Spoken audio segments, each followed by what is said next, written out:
3 days. That is how long it had been since the last fire went out in Newark, New Jersey, when more than 1,000 black delegates walked into that city on purpose. July 20th, 1967. The National Guard had only just pulled back. 26 people were dead. Storefronts on Springfield Avenue were burned to the frame.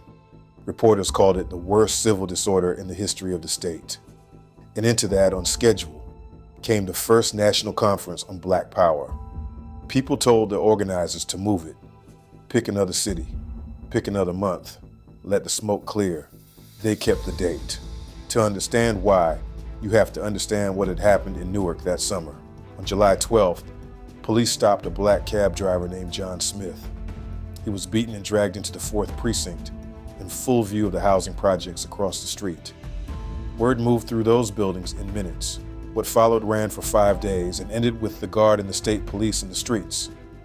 Newark in 1967 was already more than half black. Its city hall was not. Its police force was not. Its school board was not. Residents had been asking, in meetings and in petitions, for years. So when the delegates arrived on July 20th, they were not visiting an abstraction. They were standing in the answer to their own agenda. The chairman was Nathan Wright, an Episcopal priest and an urban affairs director from Newark. He held the thing together. Look at who filled those workshops.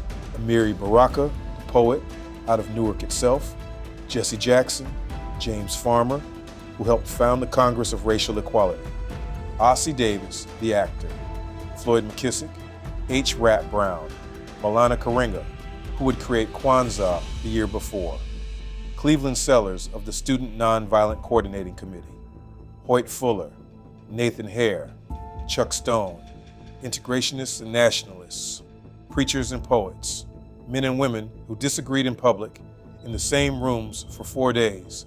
That is the part the textbooks skip.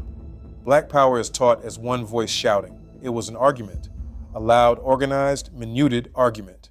They produced more than 80 resolutions across political, economic, and cultural affairs. Only one carried official approval, the Black Power Manifesto. It condemned what it named as neo-colonialist control of black people worldwide. And it called for a philosophy of blackness to unite people in a common cause. The rest were adopted in spirit. Now here is what you should sit with. Baraka was on the planning committee. When the calls came to reschedule, he argued to keep the date. Meeting in a city that had just been occupied was not bad timing to him. It was the point. You do not study the wound from across the street. So the conference opened on the 20th and ran through the 23rd. What came out of those rooms did not stay in them.